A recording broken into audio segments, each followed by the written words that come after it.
This week on MH News, we're talking about the top 5 tips and DIY hacks for profitable filmmakers.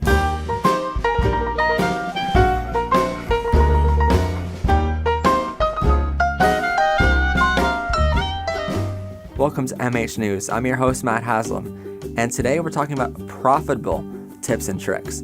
And in many other tips and tricks videos out there online nowadays, you're going to hear very general statements, such as one that I heard a while back of make sure you're efficient in everything you do, and make sure that when you're editing and stuff like that, you're very efficient and you can finish a project as fast as you can so you can get on to the next project.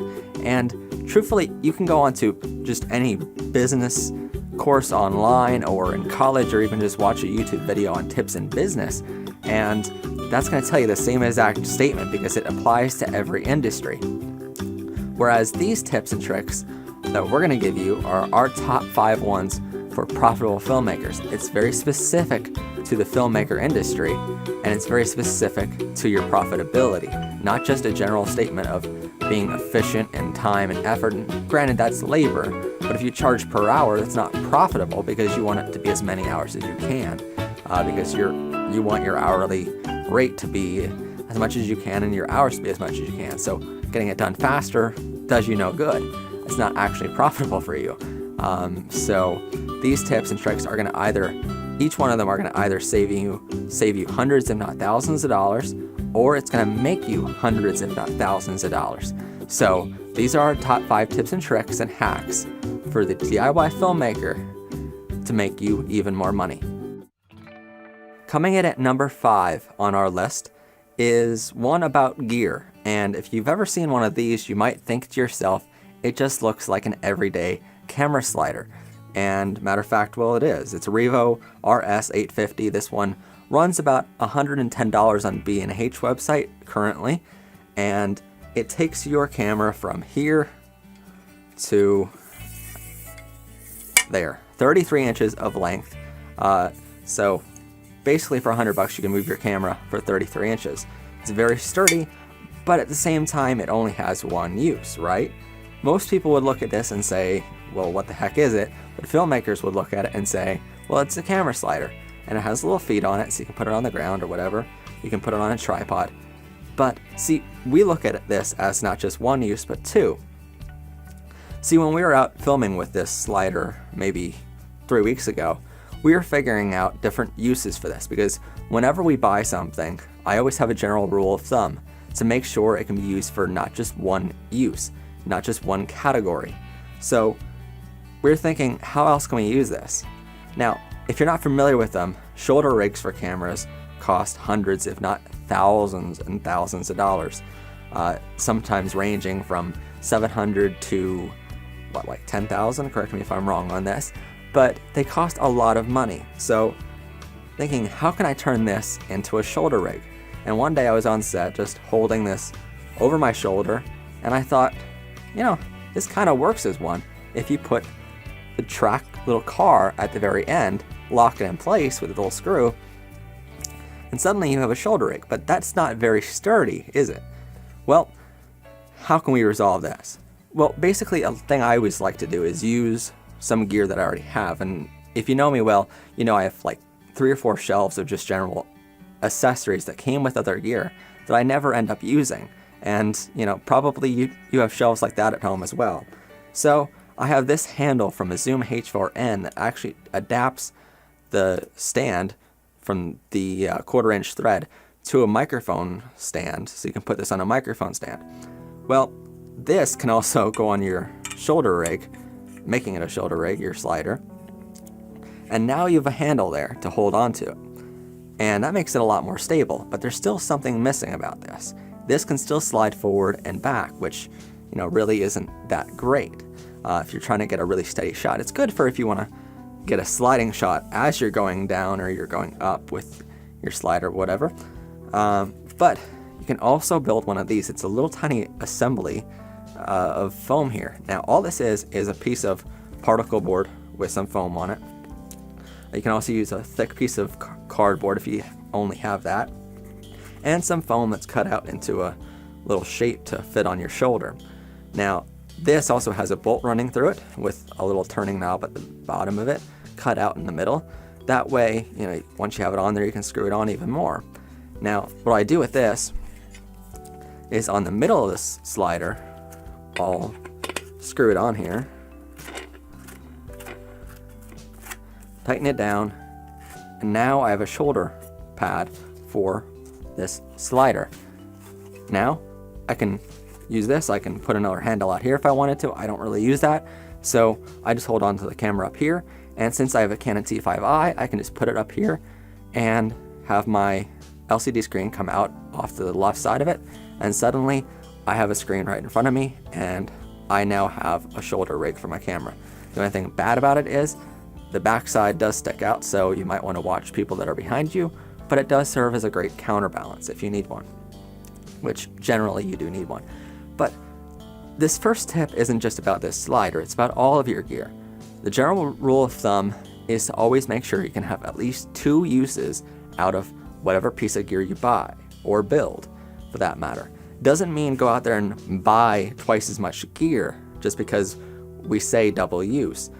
Don't go out there and buy thousands of dollars of gear and then only have one single use for it. You want to make sure you can use it for many different things, and everything we do has that same theory. For instance, there's a moving head spotlight right back up there that we use for our MH lounge videos. Now that, you might think, well, it's just a moving head spotlight. It's generally used on different live events for lighting, but it also is used as a general light for our sessions here at MH Lounge. So there's different uses you can have for many different things, even if it's not a filmmaking piece of gear. That, matter of fact, is a professional lighting piece of gear, and while the cost is enormous for each one of those, having 2 different uses for that one item make it a whole lot more worth it. Now, our second tip, trick, and hack is to actually look like an amateur, and I know that sounds a little bit odd, but it's true. Now, generally on professional film sets where you control the set, which means basically you have the rights to use the location, and you can permanently or temporarily shut down the location. That way your cast and crew are the only people on set that day. For instance, if there's a road or something like that, you'll be able to close it down with police barricading it at both ends to make sure no one else is on that road and it's safe for you to film on. That, by its definition, is controlling the location completely. Now, a lot of DIY filmmakers can't do that. So a way to be profitable in doing this, and generally that costs a lot of money, so the more money you can save, the better. A lot of filmmakers go to locations without getting the rights, and yes, in some places it's also illegal to do this, but on many public locations it's completely legal to take photos or whatever, as long as you're an amateur. Now, looking like an amateur is suddenly a benefit for you. Now, you wouldn't want to show up to a professional, high budget event or set and show up with amateur gear, but generally DIY filmmakers and frugal filmmakers want to show up with professional gear and show it off, but that also leaves you exposed to other people. Suddenly, if at a state park or something like that, other people see you coming in with professional cases, generally nobody knows what the dollar amount value of everything in that case is, but they're in general gonna know it costs a lot of money, so they're very tempted to steal it. And whenever they see the opportunity, they're going to take it, and you're gonna have cameras stolen off you, and whatever else you have that day, you're gonna be missing some stuff. So generally, look like an amateur, and a great way to do that is to actually get a backpack. And for a lot of stuff I do, especially, it's basically out there in the forest, sometimes taking photos at state parks or on hikes or out with family and stuff like that. And a great way I found is to get a backpack for all of your gear, general gear that you're going to use, and inside have all your cameras and lenses, and if you can see that there, I don't know, but you're going to have all your cameras and lenses inside, and then accessories up top or whatever, and you're going to look like an amateur for the most part. Now, in general, you can go out on a hike or something like that, and you can have a backpack for all your gear and maybe a bag for your tripod that it comes with or something like that, and a lot of people are just going to look at you and say, maybe they have their lunch or a poncho and supplies in their backpack, and maybe they have a tent in their other bag, but you're actually going to have a bunch of camera gear that's worth thousands, if not tens of thousands of dollars, and then a tripod in the other one that would set you off as a filmmaker right then and there. You can also, forget about the tripod, and if you just want a shot of a football game or a sporting event, you can take a book bag into a sporting event. There's nothing wrong with doing that unless there's a sign there that says you can't. Now, security might stop you in the very beginning and just ask to check your bag for explosives or alcohol or something like that if it's on school property, but generally they're not going to care about you having a camera, so they're going to let you in, because DSLRs, what I love about them is while they're affordable, a lot of people have them, and they're a very general camera. And what makes a camera professional nowadays isn't the value of it and isn't the size of it, it's how the operator uses it. So it's all about you as the professional using the camera. And that's what I love about it, because you can take a DSLR almost anywhere, no one looks at you as a professional, and then suddenly you can blow them away with professional looking shots because, you look like everybody else, but you're using it in a different way. And that's what I love. And book bags like this are very cost efficient. I got mine for $40 on sale at B&H. You can get your own book bag and adapt it with some foam inside. It's very cost efficient to do this and look like an amateur no matter what you're doing, except for on very large budget films and stuff like that where you have control of the location.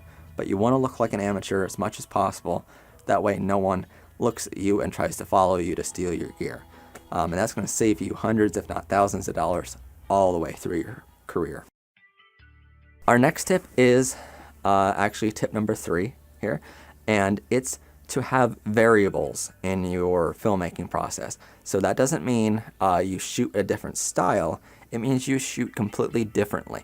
Nowadays with GoPros and Phantom operated quadcopters and stuff like that are getting a lot more affordable. So our next tip is to make a variable, such as a GoPro. Now GoPros are in the range of, I think $100 to about $500 if you just get the camera itself with no additional accessories.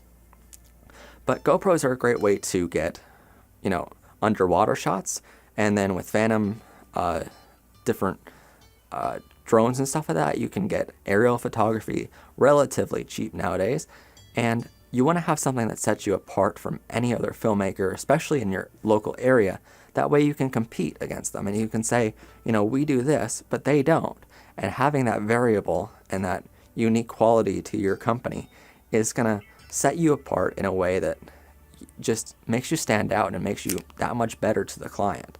So having that variable, you can say, we can get you underwater shots, and basically not only is your competition going to come to you if they need an underwater shot or an aerial shot or something like that, but they're also going to be bet out a lot of times because now you can do different things. And a lot of what filmmakers do nowadays, especially for small short films or music videos or something like that, your general client, maybe weddings or something like that, or corporate videos, generally your clients are all going to have the same videos made by other filmmakers. It's all, cameras on tripods, this video and the next video.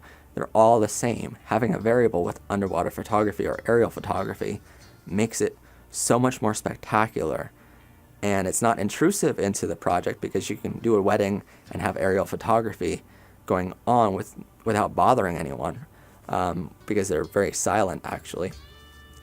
But it sets you apart because now they get that shot and they're going to be blown away by that shot, and you're going to be able to use that in the future to get new clients. So have some variables in your films because nowadays it's really, really cost efficient to do it.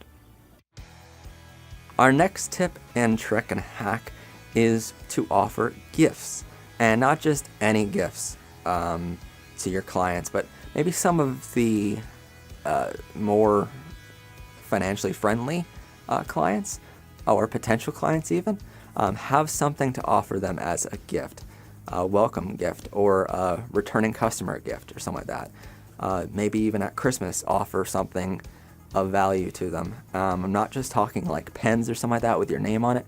That's very cheesy, and that's cheap to do, yes, but it's very cheesy, and it's, everybody really does it. So offer them something personal. Maybe at the end of their project, a great thing that I love to do all the time is at Christmas time, I'll make up a calendar with some photos of some of the sets we've been on, some of the different locations we were at. And, for mine, I have all my family's birthdays in it. But for my clients' one, I'll just have photos from different places we've been over the course of the year and we were filming at. And sometimes it's just a screenshot, or sometimes it's a photo I took while we were there. But I'll just have some general photos in here. That way the client's going to look back at some of the different places we've been and maybe get some ideas for some future events, or for some future films that they're doing. So it's a little great way to remind them, hey, we can do some really neat locations for you, and we have access to some pretty cool places. We know a lot of really neat ideas for your next film. So come back to us, or do your first project with us, or a lot of times while we're on set or something like that, I'll take a bunch of photos while on set and not just share them on our social media to get other new clients interested, but we're also sharing them back with the client then through like a calendar or something like that, that they'll get shortly after the project is over. That way they can see pictures from on set of their actual film project, and that I think is neat. They'll see all the gear and stuff like that in the behind the scenes in those photos in the calendar. I think that's something unique to offer your clients, is something of value, not just a pen or an eraser or a little notepad with your name on it or something like that. You want to offer them something personalized to them, or personalized from your company or your filmmaking crew to them, and that way they see it and they go, well, I want to order from them. So especially with the calendar, because next year they're going to use this calendar all year long. All year they're going to be marking off each day and saying, hey, I remember these guys. I remember these guys every single day. And it's a great way to advertise without actually advertising. It's once and done, and you get 365 days of reminding them over and over again of, hey, I'm here. Please give me a call to do your next film. Finally, our top number one tip and trick for profitable filmmakers is actually about money. Now, all the other 4 tips we gave you are all about saving money on your gear, offering variables, and offering gifts that are very cost efficient for the mega returns you're going to make off of it. But this one's actually about money and how to collect it efficiently. Now, you could always just build a client at the end of the project and stuff like that and get a check in from them, but that all takes a lot of time, and then you have to run to the bank and cash it and all that kind of stuff. But a great way I found is to actually just always carry with me my iPod Touch. I don't know what exact version this is, but it offers a way for me to not only control my GoPro cameras on their app on this. Necessarily, you don't need an iPhone or an iPad for both of all the different apps that are on here. Such as, I'm just saying, other apps that are on here as well that I constantly use besides the GoPro app. I have RTA Audio, which is an audio interface, so it lets me know exactly what audio is doing at different frequencies, so it's very helpful for audio engineering work as well as filmmaking work. Other apps that I have maybe are, let's see, there's a DMX switch box on here, so I know what DMX capabilities or what channel the DMX should be on for dip switches, and that's mostly for lighting equipment that we're going to talk about in the lighting category a couple weeks from now. But I also have one that's called Register on here, and what Register is from Square Reader. I got this at I believe Target for $10, very cheap when you think about it. But then after you set up your account online with them, they actually give you that $10 back, and that's their test to make sure your bank account is set up correctly. is sending you that $10. And with this, you can accept Visa, MasterCard, American Express, and Discover. You can send all of your invoices online, completely online. Everything is automatic. That way your customer can input their credit card info at home or wherever they're at, and you get paid without even ever having to cash a check ever again. They also have the Square Reader on here, which you can just swipe credit cards at any moment during set, whether you're online or you're offline. Now, if you have an iPhone, you're probably going to be online with whatever connection you have, whatever provider you have, such as AT&T, T-Mobile, you name it. There's a lot of different providers out there. I'm not advertising any single one of them, but basically you can take this even offline, which is why I use my iPod Touch rather than an iPhone, because I don't have an iPhone. But it works on iPod Touch offline, and as soon as you get back online, it charges the credit card for you. So it's a great little way to do it while on set.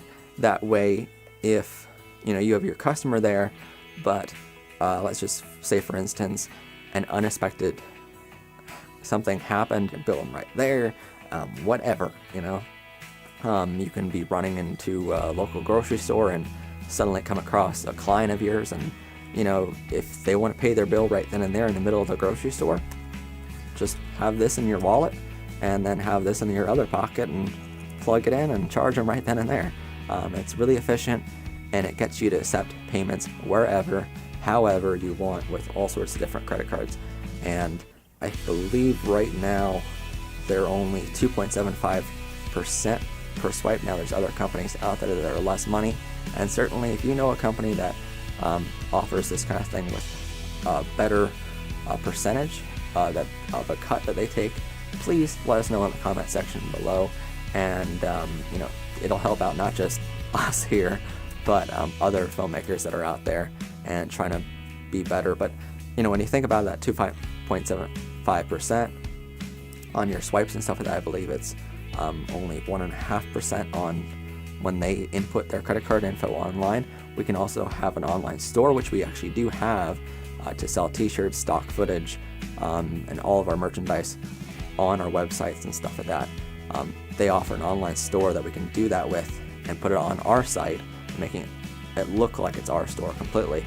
But anytime someone puts in their credit card info on our online store or on an invoice we send them via email, then we only get charged, I think, 1.5% or something like that. But again, if you know something better, please let us know. It'll help out everyone involved. And this, again, was free, so can't beat it. So accepting payments anywhere is a great tip, because at the end of the day, you might have all this gear, but you might have a bunch of billables out there, but having to accept checks and stuff like that could be bounced and stuff like that, it could be canceled, and then cash, having to run to the bank all the time to cash everything in and put in your accounts. That way you can register it in your system and stuff. That's all takes time, and time is money. Basically, when you're on set, you're getting paid per hour, but when you're just doing bookkeeping for yourself, it takes time, and that time should be valuable to you. Time on set, you can bill for, whereas time doing your bookkeeping and stuff, that is time out of your own personal life that you can enjoy family and friends with. So having something that take that money faster is a lot more efficient for me, and it's worth the 2.75%. So anything less than that would definitely be worth it. But again, that's our top #1 tip for filmmakers that are profitable. And I love this. So, and again, if you have any more tips that you'd like to share, even if it's about gear or something like that, double uses for your gear, please let us know in the comment section below. Put photos on our Facebook page of the gear with its double use or something like that. Or if you have different ways to carry things, in different ways to store it that are safe and secure for making sure that nothing's stolen. Or if you have some variable, such as aerial photography, or you made up your own category for a variable, or you have your own gift that you like to give out to clients, or you have a better way to accept money online or through credit cards, let us know in the comment section below. post it to our Facebook page, which I will put a link to below, and subscribe to our channel for many other videos to come. This is our top 5 tips and tricks for filmmakers, but in the coming weeks we're going to have the top 5 tips and tricks for audio engineers, for lighting engineers, for musicians, and then finally our last week is a mystery week, which means you get to tell us what you want us to talk about. So basically, over these next 4 weeks, up until the last day, the last episode, the 4th episode airs, you can tell us in the comments section below on Facebook. You can private message us at info@haslam.com with your idea on what the subject of that should be. This first week it's filmmakers, then it's going to be audio, and it's going to be lighting, and then it's going to be for musicians. That last week is a mystery week. You guys can suggest what that topic should be, and as long as it involves the entertainment industry, we're going to do top 5 tips and tricks for that category as well. So we're going to be giving out 25 tips overall, and again, some of them might overlap a little bit just because of the nature of them, but just because of the nature of the categories. So look for that in the coming 4 weeks here on MH News. But after that, we'll be talking about much more things. So subscribe to our channel below, the link below. I promise you're going to love everything that comes to your way through MH News. Thank you guys for joining us here on MH News. See us back here next Sunday for a brand new episode.